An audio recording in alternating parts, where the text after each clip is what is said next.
Imagine a world where some individuals effortlessly command attention, their presence shaping the very atmosphere around them. This isn't just charisma, it's the deep, instinctual pull of power dynamics.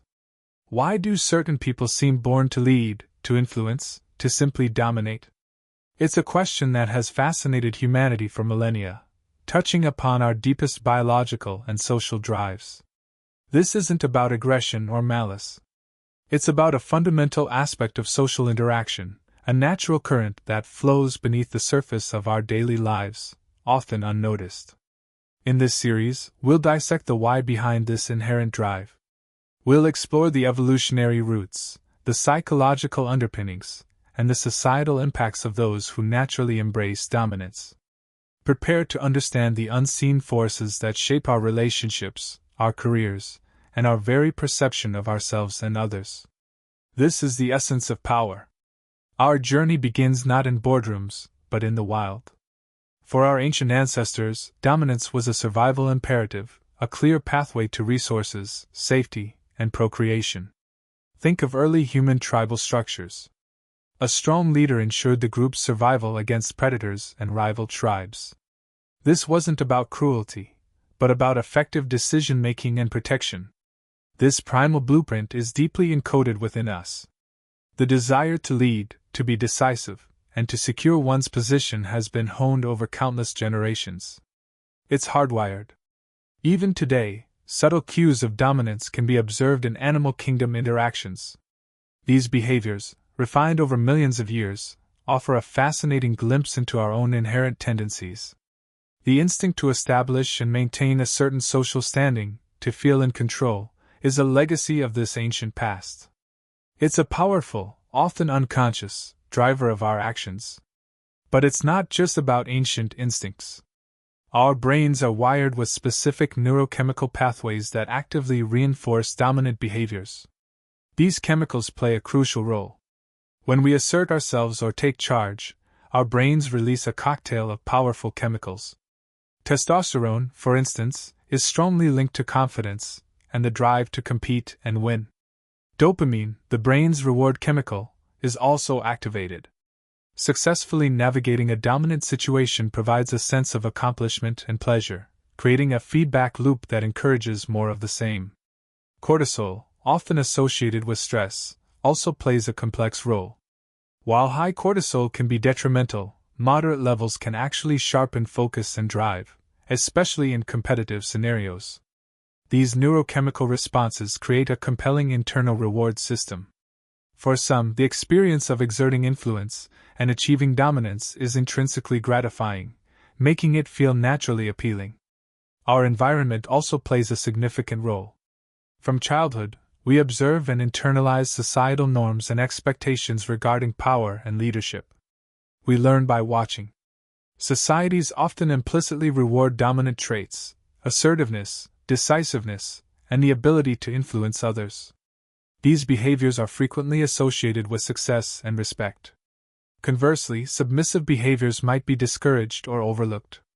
This social conditioning can reinforce the idea that dominance is the correct, or most effective way to navigate the world. The media we consume, from movies to news, often portrays dominant figures as heroes or powerful entities. This constant exposure shapes our perception of what power looks like and how it's wielded. This mirroring effect means that individuals who exhibit dominant traits might receive positive reinforcement from their social circles, further solidifying these behaviors as natural and desirable. Dominance isn't just about words, it's profoundly expressed through nonverbal cues. Body language is a powerful, often subconscious, language of power that some people master instinctively. Consider posture. An upright stance, open gestures, and a firm handshake project confidence and authority, signaling to others that one is comfortable in their position. Eye contact is another crucial element. Sustained, direct eye contact can convey confidence, attentiveness, and a willingness to engage, while avoidance can signal deference or uncertainty. The use of space is also telling. Dominant individuals often occupy more space, leaning in during conversations and minimizing personal boundaries, signaling comfort and control over their environment. These nonverbal signals create a powerful impression, often influencing how others perceive our confidence and competence before we even utter a word. It's a silent yet potent form of dominance. Ultimately, the feeling of dominance is deeply rooted in an individual's internal landscape. It's about a fundamental belief in one's own capabilities and right to influence outcomes. This inner drive often stems from a strong sense of self-efficacy, the belief that one can succeed in specific situations or accomplish a task. This fuels proactive behavior. Individuals who feel naturally dominant often possess a high tolerance for risk and uncertainty. They see challenges not as threats, but as opportunities to assert control and demonstrate competence. This inherent confidence allows them to step forward, speak up, and take initiative without the crippling self-doubt that might hold others back. It's a self-perpetuating cycle. In essence, for some, dominance isn't a choice. It's an expression of their core identity, a natural outflow of their innate confidence, and their deeply ingrained drive to shape their world. But is this drive purely psychological, or does it have deeper roots? Neuroscience reveals fascinating insights into the brain's reward systems and how they influence our pursuit of power. Hormones like testosterone are often linked to assertiveness and competitive behavior. Higher levels can correlate with a greater propensity to seek dominant positions. Conversely, the neurotransmitter dopamine plays a crucial role. Successfully asserting control or achieving a goal triggers a dopamine release, reinforcing the behavior. This creates a powerful feedback loop. The brain learns that dominance feels good, motivating individuals to seek out situations where they can exercise it. Evolutionary psychology suggests that in ancestral environments, individuals who could effectively lead and secure resources likely had a survival advantage. This ancient wiring might still influence our modern social dynamics, subtly guiding us towards hierarchical structures and leadership roles. The inclination towards dominance, therefore, isn't just a personality quirk. It's a complex interplay of biology, chemistry, and our evolutionary past. But how does this innate drive manifest in our relationships and professional lives? The subtle cues and behaviors are key. Consider body language. Dominant individuals often adopt more expansive postures, taking up more space and conveying confidence. Eye contact is another powerful tool. Holding gaze longer or initiating it can signal control and assertiveness in social interactions. The pace and tone of speech also matter. A measured, confident delivery can command attention and project authority. These nonverbal cues are often subconscious, yet they profoundly influence how others perceive us and our position within a group. For those who feel this pull towards dominance, these behaviors feel entirely natural, an effortless extension of their inner state. They don't consciously think about posture or eye contact. It's simply how they express themselves when engaging with the world.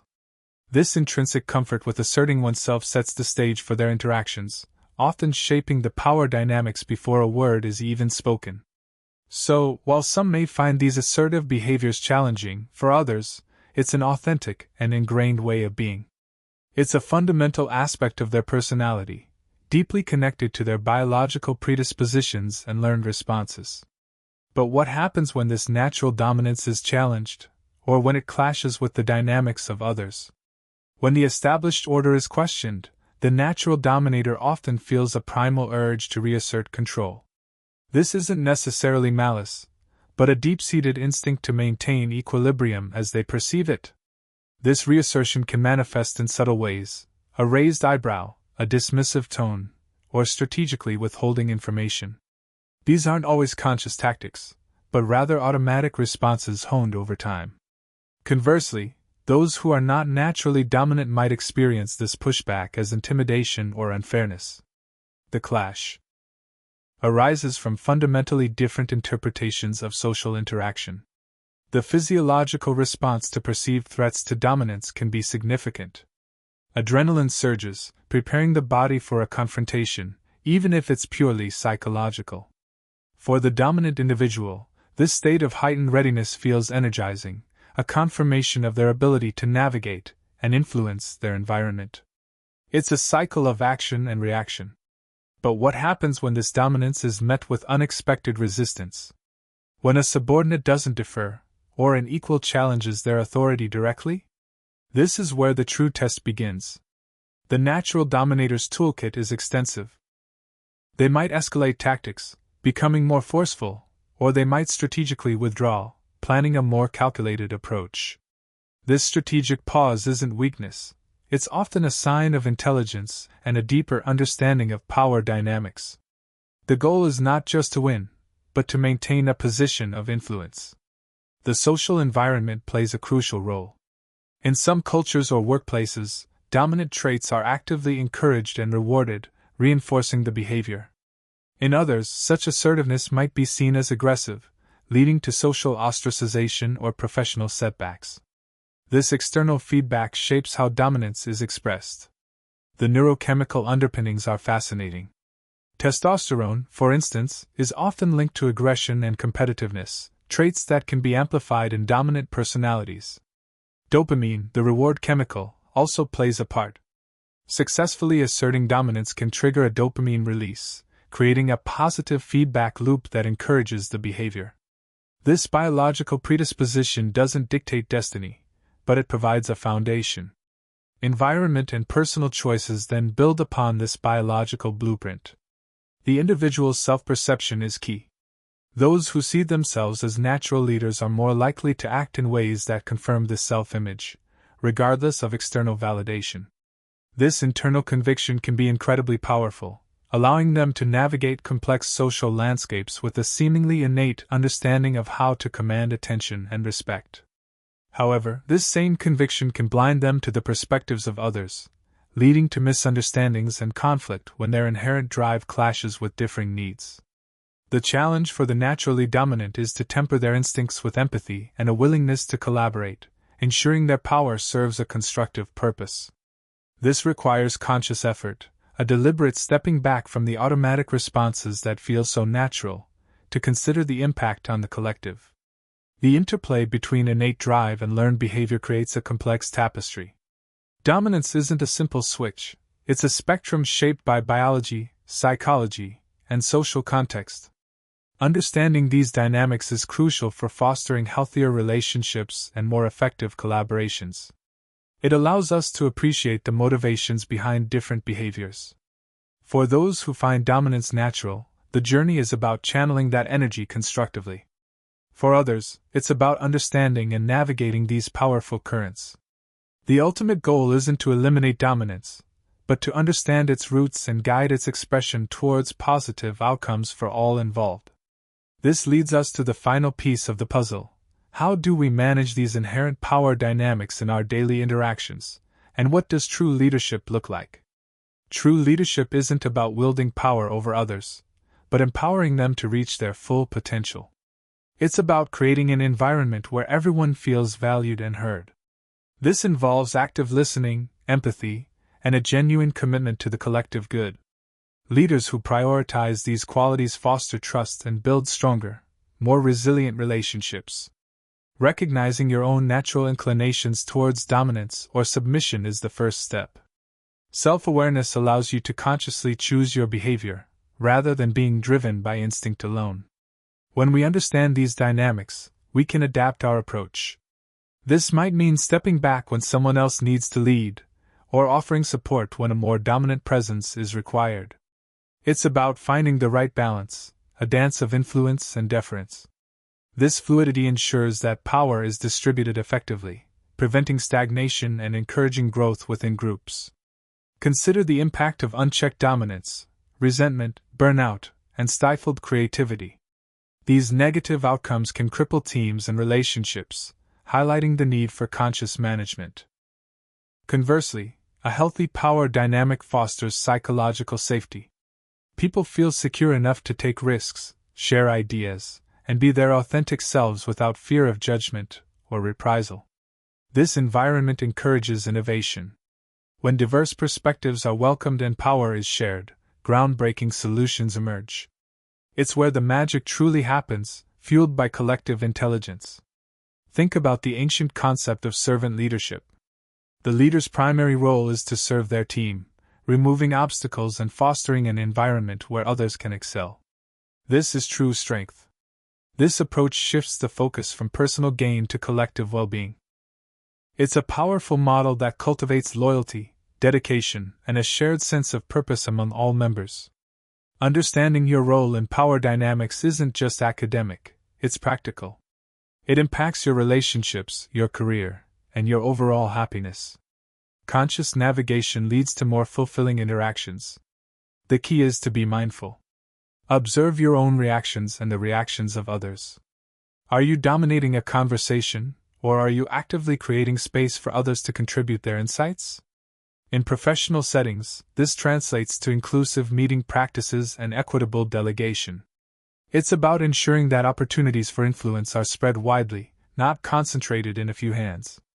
In personal life, it means being aware of your communication style and its effect on loved ones. Are you listening to understand, or listening to respond with your own agenda? Dominance, when channeled positively, can drive progress and provide direction. It's the engine that can propel us forward, but it needs a skilled driver to steer it wisely. The goal is not to eliminate the natural human tendency towards seeking influence, but to refine its expression. We aim for influence that uplifts, rather than oppresses. So, how can you apply this? Start by observing yourself. Identify situations where you feel compelled to assert control or, conversely, feel the urge to defer. What triggers these feelings? Practice pausing before reacting. This small gap allows for conscious choice. Instead of an automatic dominance response, you can choose collaboration, support, or even strategic silence. Seek feedback from trusted friends or colleagues. Ask them how they perceive your interactions and your influence within group settings. Objective perspectives are invaluable for growth. Embrace learning opportunities. Read books, attend workshops, or follow channels like ours that explore human behavior. Continuous learning is key to mastering these complex social dynamics. Remember, mastering power dynamics isn't about winning or losing, it's about building stronger, more harmonious connections. It's about contributing positively to the social fabric around you. The journey to understanding and managing power dynamics is ongoing. It requires patience, practice, and a commitment to self-improvement and the well-being of others. By consciously navigating these inherent tendencies, we can transform potentially divisive forces into engines of collaboration and mutual respect. This is where true strength lies. What are your thoughts on managing power dynamics? Share your experiences and insights in the comments below. We'd love to hear how you navigate these complex interactions. If you found this exploration of power dynamics valuable, please give this video a thumbs up and subscribe for more content on understanding human behavior and building better relationships. Don't forget to hit the notification bell so you don't miss our future deep dives. Your engagement helps us create more content that matters. Thank you for watching.